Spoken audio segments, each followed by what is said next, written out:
पुंडलीकवरदा हरिविठ्ठल श्री ज्ञानदेव तुकाराम सद्गुरु समर्थ त्र्यंबकानंद महाराज की जय। माऊली ज्ञानेश्वर महाराज की जय। जगद्गुरु तुकाराम महाराज की जय। श्री गुरुदेव दत्त।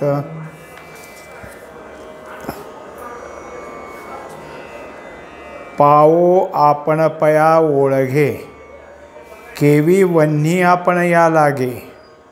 आपण पा पाणी रिघे, स्नाना कैसे।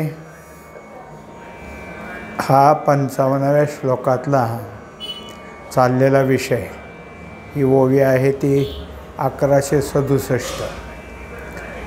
विषय काय चालला आहे तर जे माझ्याशी एकरूप झालेले आहेत त्यांची एकरूपता माझ्या ठिकाणी परिपक्व असून तो बाहेर देहानं काही व्यवहार केला, इंद्रियानं पाहणं, ऐकणं, वास घेणं, खाणं असं जरी काही झालं आणि कर्मेंद्रियांनी कर्म केली तरी माझ्याशी एकरूप झालेला त्यातनं त्याचं द्वैत होत नाही, तो कायम अद्वैतात राहतो।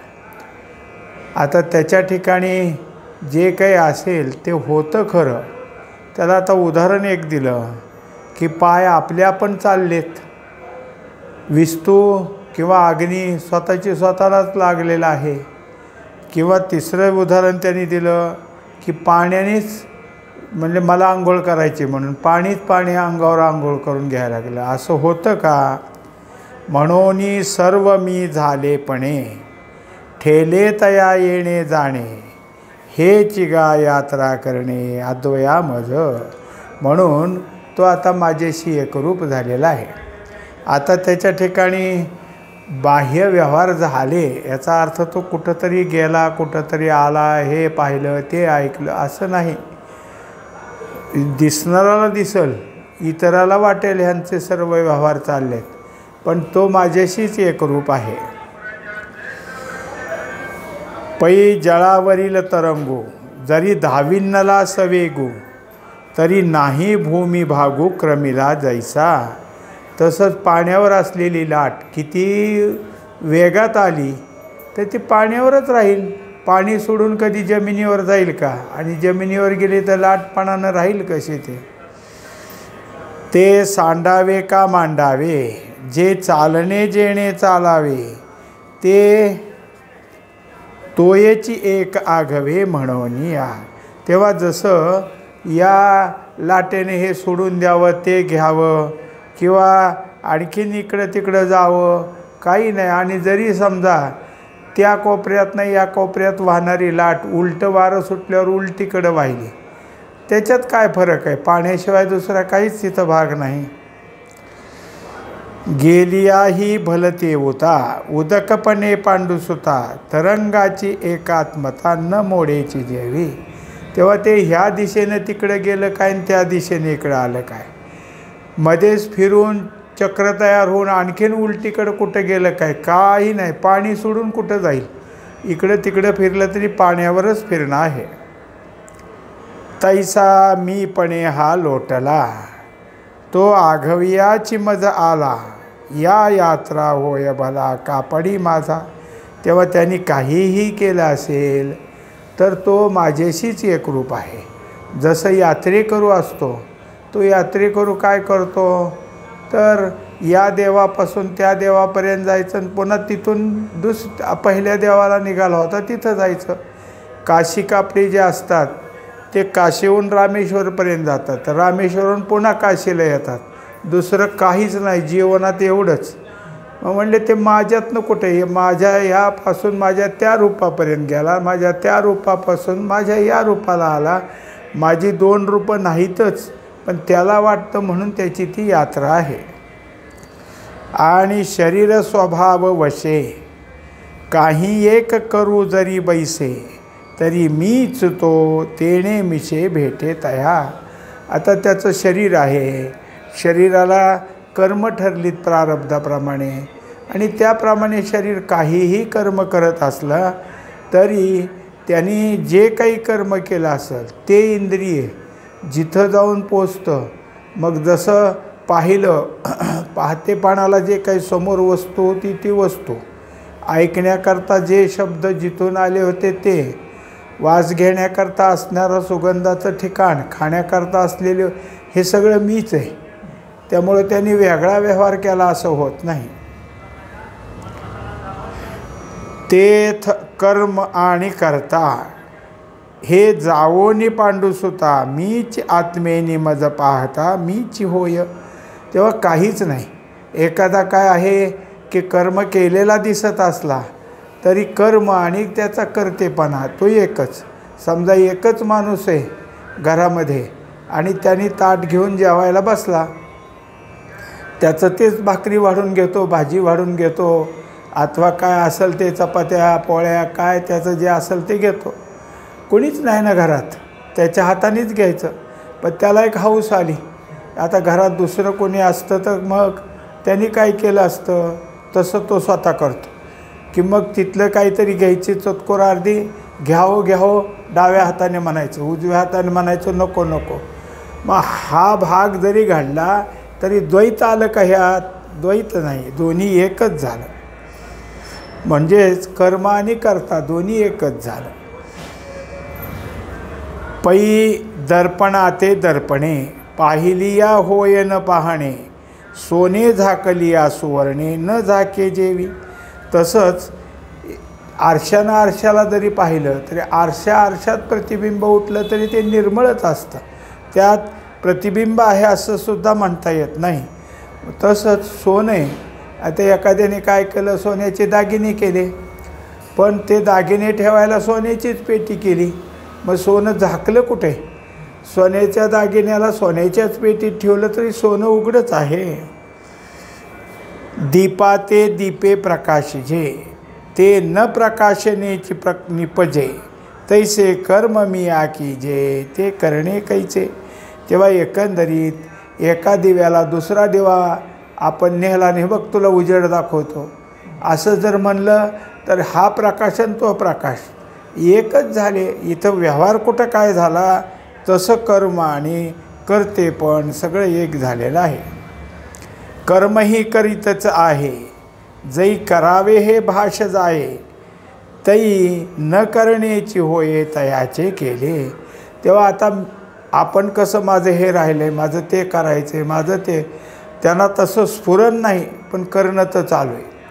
मग हे जे काही केलं आहे त्यात करता कुठे आहे?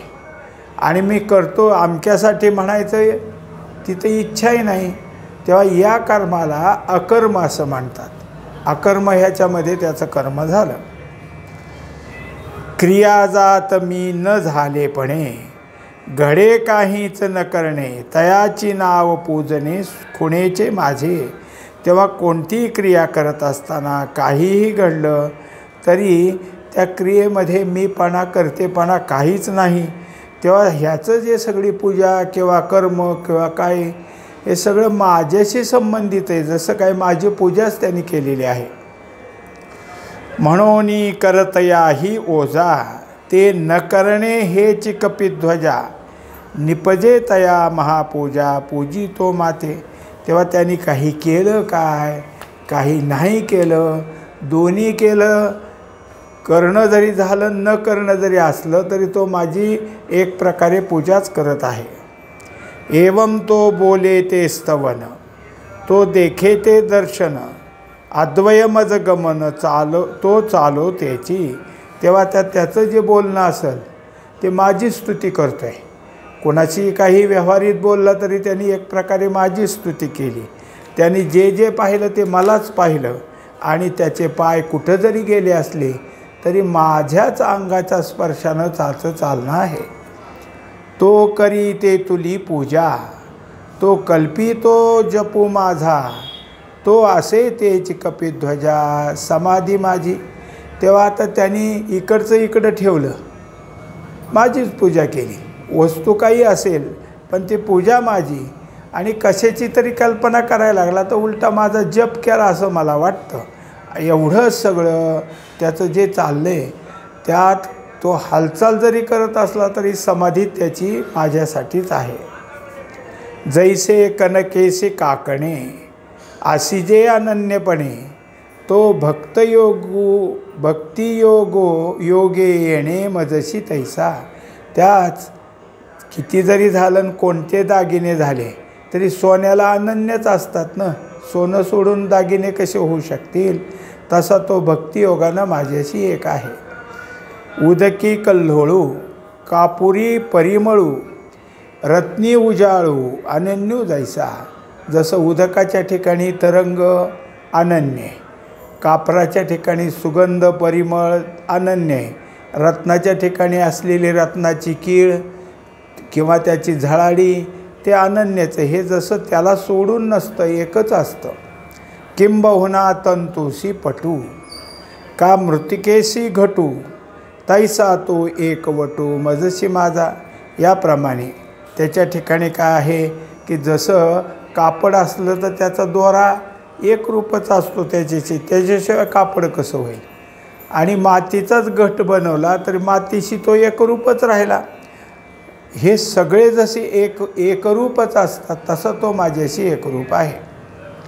या अनन्यसिद्धा भक्ती या आघवीची दृश्य जाती, मज आपण पेया सुमती द्रष्टयाते जाणे. आता ही जी त्याची भक्ती चालली आहे ती अनन्य भक्ती आहे. त्या अनन्य भक्तीच्या ठिकाणी करण्याचं काही नाही, सिद्ध झालेली भक्ती. आणि त्याचबरोबर जे जे काही असेल ते दृश्य जरी समोर पाहत असला तरी त्याची बुद्धी माझ्या स्वरूपाला पाहते असं होत असतं. तिन्ही अवस्थाचेनी द्वारे उपाद्युपहिताकारे, भावाभाव रूप स्फुरे दृश्य जे हे.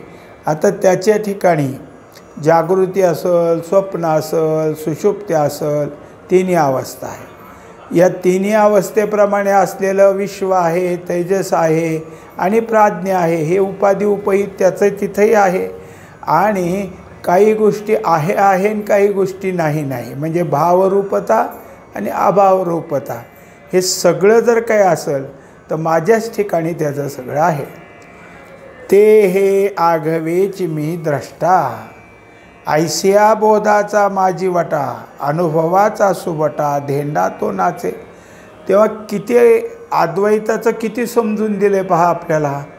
हा काही जरी करत असेल, आत्तापर्यंत सांगितलेलं जेवढे त्याचे काय आहे इंद्रियजन्य कर्म आहेत ती सगळी जरी असली तरी माझ्या बोधापासून, माझ्या एकरूपतेपासून तो कुठेही दूर जात नाही. रज्जू झालिया गोचरू आभासता तो व्याळाकारू, रज्जूच्या ऐसा निर्धारू होय जेवी. आता एकदा का दोरी आणि तिच्यावर भासणारा सर्प, ह्याच्यात दोरी कळाली, ही दोरीच आहे, साप नाही. मग पुन्हा सापासारखं वाटलं तरी वाटतं ही दोरीच आहे, आपण अगोदर फसलो होतो तसंच आहे. भांगारा परते काही लेणे गुंजही भर नाही, हे आटोनी ठाई की जय जैसे.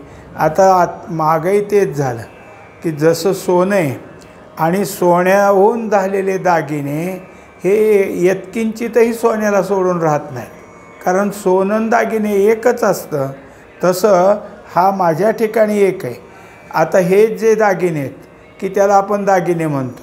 मग कुठं गळ्यातला आहे, कुठं हातातला आहे, कुठं नाकातला आहे, कानातला आहे, हे जरी वेगळेपणाने असलं, आटलं सगळं तर पुन्हा सोन्याच्या रूपातच झालं ना. उदका एका परते तरंग नाहीची हे निरुते, जाणोनी तया आकाराते न घेपे जेवी. जसं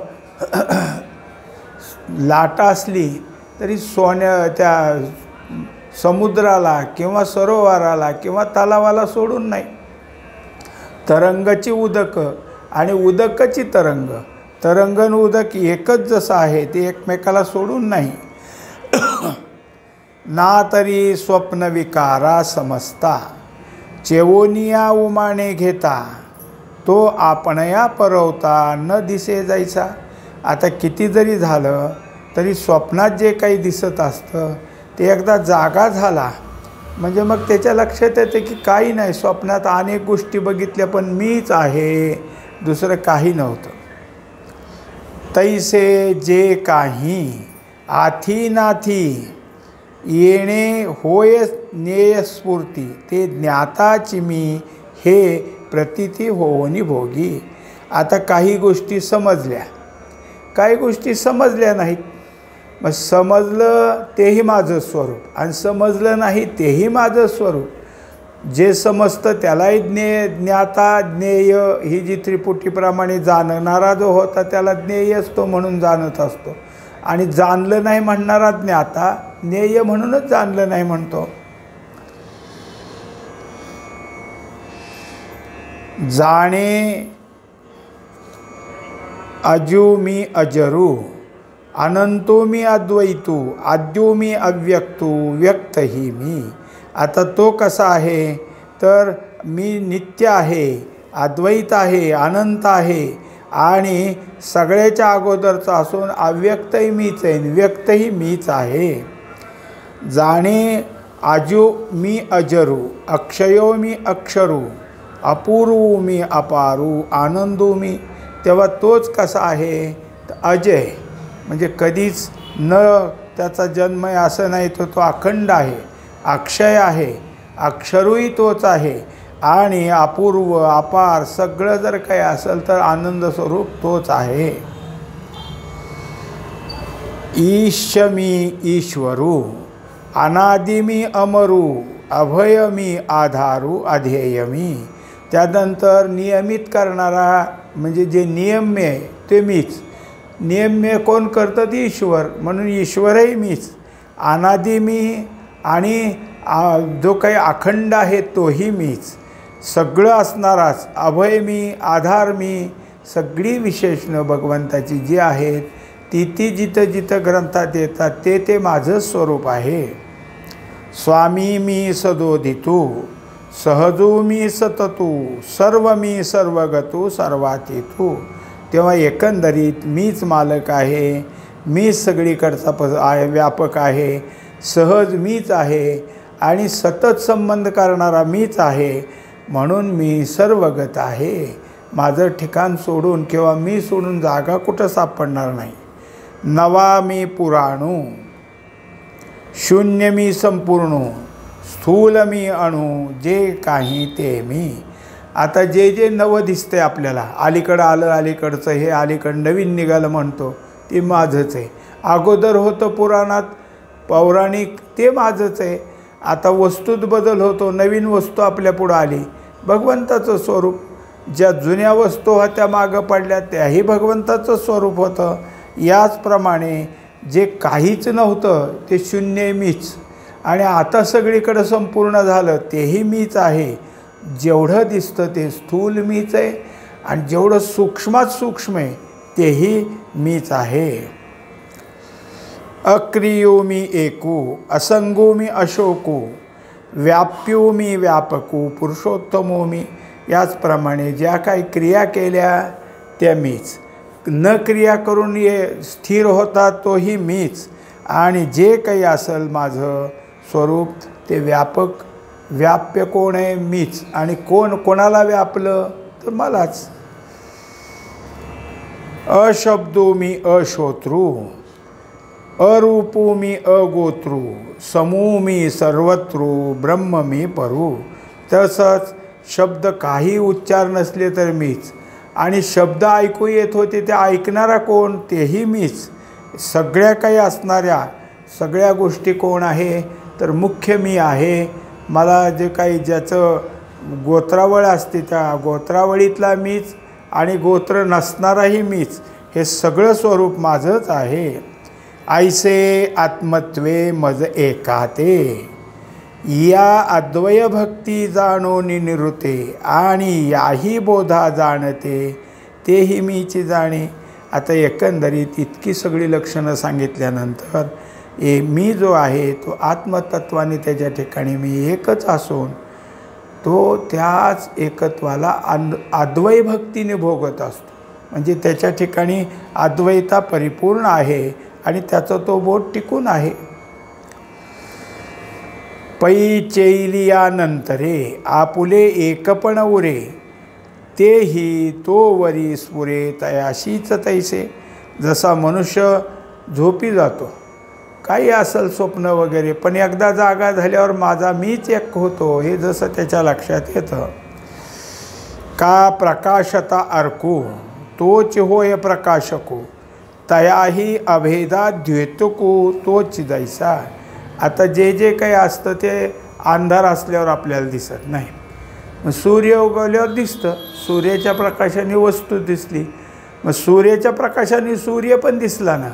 सूर्य स्वतः सगळ्यालाही दाखवतो आणि स्वतःही जसा प्रकाशित होतो तसं ह्याच्या ठिकाणी हे अभेदत्व आहे. तैसा वेद्याच्या विलयी केवळ वेदुकू रे पाही, तेणे जाणावे तया तेही हेही जो जाणे. तेव्हा जे जाणण्याची वस्तू असते ते मीच आहे आणि जो जाणणारा असतो तोही मीच आहे. असे सगळ्या तऱ्हेनं जाणणं आणि जाणीव दोन्ही एकच झालं. अद्वया आपुलिया जाणती ज्ञप्ती जे धनंजया, ते ईश्वरच मी हे तया बोधासी हे. तेव्हा अद्वैपणानं मीच एक सगळीकडे ज्ञप्तिरूप आहे असं ज्यांनी जाणलं, असा जो काही ईश्वर स्वरूपासारखा झालेला आणि हा बोध ज्याच्या ठिकाणी परिपक्व आहे ते सगळं माझ्याशी एकरूपतेतून तो परिपक्व झालेला आहे. पुंडलिक वरदा हरी विठ्ठल. श्री ज्ञानदेव तुकाराम सद्गुरु समर्थ त्र्यंबकानंद महाराज की जय. माऊली ज्ञानेश्वर महाराज की जय. जगद्गुरु तुकाराम महाराज की जय. श्री गुरुदेव